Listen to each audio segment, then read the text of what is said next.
with no one but traders trading. Right. Sorry, Joe, I wanted to ask something as well. If we pull up that chart you had just up there, I wanted to know, because do you give any weight to the fact that there seem to be two distinct sort of elevator moves, I guess we'll call them, and price pumps there? It wasn't just the one, in past times we've seen, a one big jump, but this seemed to be two distinct jump up, a flattening for a time, and then kicking back up again. I mean, do you put any weight on that, or is it all just noise at this point? Well, if you look at it like this, I mean, and again, of course, I think all the humidity has affected my machinery here. Let's go to auto. Now, this was one. So, like, what I wanted to point out to you, Asher, is this actually was more than one. This is like, this was a mini pump number one. We move along, and then bam, we get slammed from the 7,000s. So we had like a little mini pump, and this was like, pretty okay, right? Like, this was normal kind of Bitcoin stuff relative to what we've had going on for the past number of weeks, okay? And then we go vertical, continue, and then you see how the scale affects the image of these moves. I mean, we've just gone, like, it's just gone crazy. Do I see this? I do believe that, and from time to time you'll see something like this, and then you'll see it go up. It depends on how we visit the wick space of this, something like this, and we might pump it like here, okay? This is like where we finish up our move to the upside and cap out, maybe a little higher if it's like a super nasty pump. But, this was just, dude, Asher, this is different. This is, I just like how you can't explain this, I think it's going to take some time to really know what's happening, but the scale of these candles, this is a 5% candle here. We got a 5% candle here plus wick space, of course. We're ignoring that for a second. 10% candle on the 15-minute chart. Like, you got a double-digit candle on a 15-minute chart. How, like, people pray for that on a day. You know what I'm saying? Like, it's just, it's been crazy. And you turn your head for 1 second, 15 minutes, you go change, you walk away, you go hit something, brush your teeth, and you come back and prices move 10%, starting to feel like 2018, early.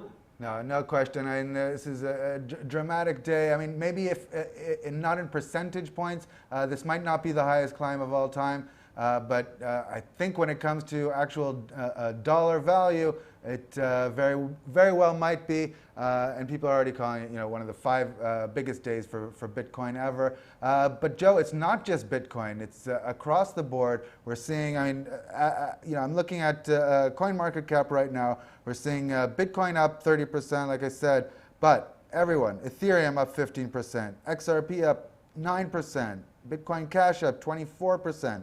And you go down the list, everybody's up, practically everyone's up double digits. We know that Bitcoin traditionally moves the whole market up. Is that what we're seeing here? Definitely. I'm going to try an experiment here. All right. Let's try something where I'm going to try a screen share here, and let's try it. Since this happened so late in the evening, it broke it into 2 days. So what I'm going to quickly do over here is switch this to see if I can make like a custom man, where is this? Let's see. Let's make this a 2-day chart so that we can see the total activity. All right, or where are we here? So we can see the total activity across the board, and we'll run it. But this is actually something also that's very important. Why is this doing this? All right. Well, it's not working right now. Right, it's not updating. So this is pretty much counting the previous day, and this is a new cycle. So in here we had a 14% move. I mean, plus probably around 5. So yeah, we're talking probably good 20% moves.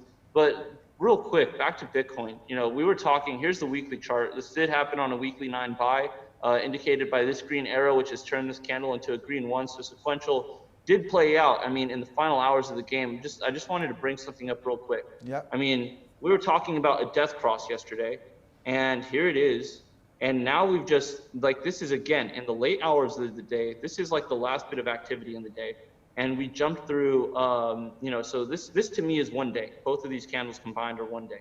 And we see this moving average, that a bearish crossover, and we get something like this. I mean, completely unprecedented, especially after finding a new low, a new local low. I mean, this was definitely getting bearish and more bearish. This is just like the most utterly disgusting thing that I could possibly imagine can hit a trader, especially, being a trader. I got slapped in the face.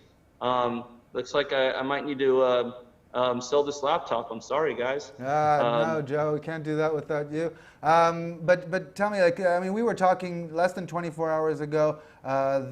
You were, as you're wont to be, pretty bearish, and the fundamentals seem to back it up. Again, like, what could cause this? Is this new money coming in? Is this moving from other assets? Is this, Asher, is this correlating with anything going on in the stock market? Yeah, I mean, not that I can see. There doesn't seem to be any reasonable correlation. I mean, I wonder, Joe, and I'd put this to you as well. I mean, do you think that the death cross had any impact on this? Obviously, you can't be saying that drives the whole market, but there were some reports saying that could lead to a potential run-up in the wake of that. Do you have any thoughts? It's not uncommon for something like that to be a little like pump fake, such a very bearish indicator, especially when you have like a short-term moving average crossing over a long-term moving average. That's definitely a little more bearish, and it's like, that's kind of like when whales like to splash, it's like, splash around a little bit and mess with traders.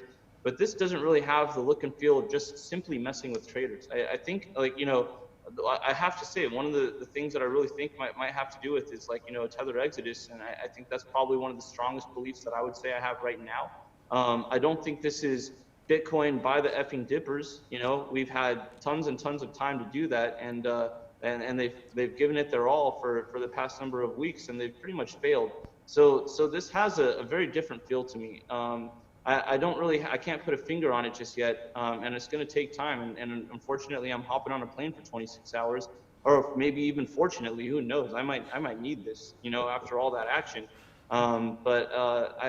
Asher, it's like this has got to be one of the hardest questions. I can't, even in my wildest dreams, 4 billion. Let's say there was a tether exodus, and every single tether FUD, 4 billion worth of tether entered Bitcoin, and tether went to zero, and that's only $4 billion worth of Bitcoin. That's not enough to move the price $3,000 in less than a 24-hour period of time, and especially considering one of those was a 15-minute candle. So I think there's got to be more moving parts here, and I don't have them all. All right, we're talking about altogether roughly $50 billion entering the market.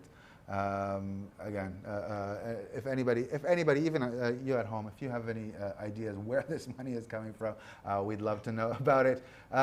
Joe, do you dare a prediction where this might go from here? Let's see, like the market, it looks like things have been calming down over the last hour or so. We're kind of trading sideways, but is this, can this last?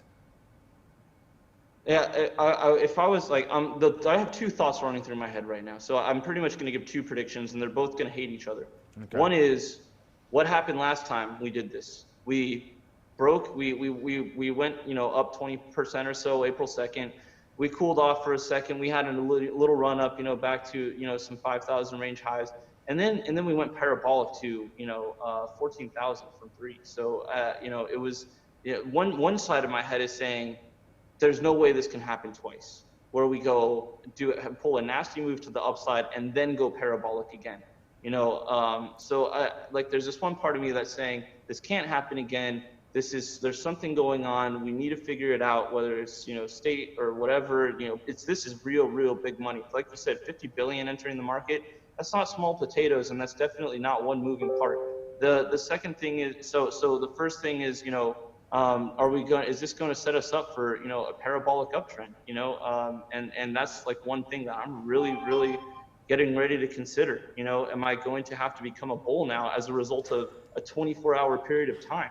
I can't ignore what happened April 2nd. Now, on the other hand, I could say, yeah, maybe this was a little bit of a pump fake that got out of hand, and maybe this is a great opportunity to short the market back to reasonable prices. And yeah, there might be some pullbacks, and there might be a little range of time. But I mean, right now, I dare to make a call? Absolutely not. I mean, I'm not going to trade this. To me, this is a no trade zone, specifically because liquidity has been wiped out of the books on the sell side. So sellers have to be ready to put their foot down somewhere. And after looking at a 30% move to the upside, who in their right mind would want to sell Bitcoin if last time this happened months ago, we went all the way up? So let's say a 300%.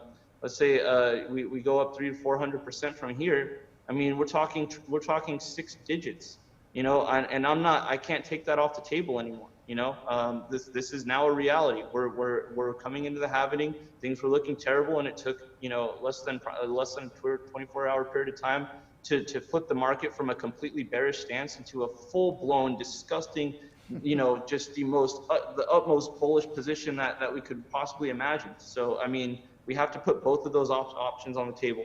Potential for a collapse back to reasonable prices, 7,000 or potentially lower, or 6 digits. I mean, really, the only 2 options that we have, Ron, are extremes, and that's the space we're in. So for now, until a few days, until things calm down, I have to, you know, we just have to assume that that you know, we just have no bearing on the market. All right, Joe, we're gonna go to Asher for a second. Asher, we were talking on just, again, 24 hours ago, sentiment was completely different, right? Mm-hmm. I mean, we were talking with our friend Joe Frank from the TIE. They track social media interactions, and he was all doom and gloom. Fear and greed, would you dare predict what's going to take over here? No, that's not my game. I'll leave that to men like Joe. But I will say that certainly it is a complete turnaround in the market. Some external factor has driven the market here, because the internal elements just don't add up in terms of what has happened and what is going to happen from here. Whether it is China, whether it is backed, whether it is the death cross, whether it is a combination of all 3. Maybe it was the perfect combining of a number of different things exactly into a perfect storm. But whatever it might be, this certainly broke a massive trend that was heading in the market. As we said, speaking with the TIE the other day here on Block TV, just what was that, 24 hours ago or so, and we were speaking to them, and they were saying that, you know, this was simply the market was headed in a very dark place. Sentiment was down all across the board by staggering numbers. There was a squeeze coming, and this was, you know, also Josh Frank also told us specifically that that there in New York, the business sentiment was bad. Speaking with people there, people were concerned about the future. People were concerned about what's going on, and all this tells me, Ron, is that Bitcoin is a wild ride. You can never quite lay your books down it. Risk on, risk off, hedging or not hedging. It's certainly not correlated to anything that I can see, and it's a wild place out there. All right, Asher Westrop Evans, Joe Saz, thank you for joining us. Special edition Block TV on this glorious day for Bitcoin. We'll see where this goes. Don't go anywhere. We're going to be right back with more analysis on this day. Block TV, stay tuned. Thanks, Joe. For more news and updates, follow us on Twitter.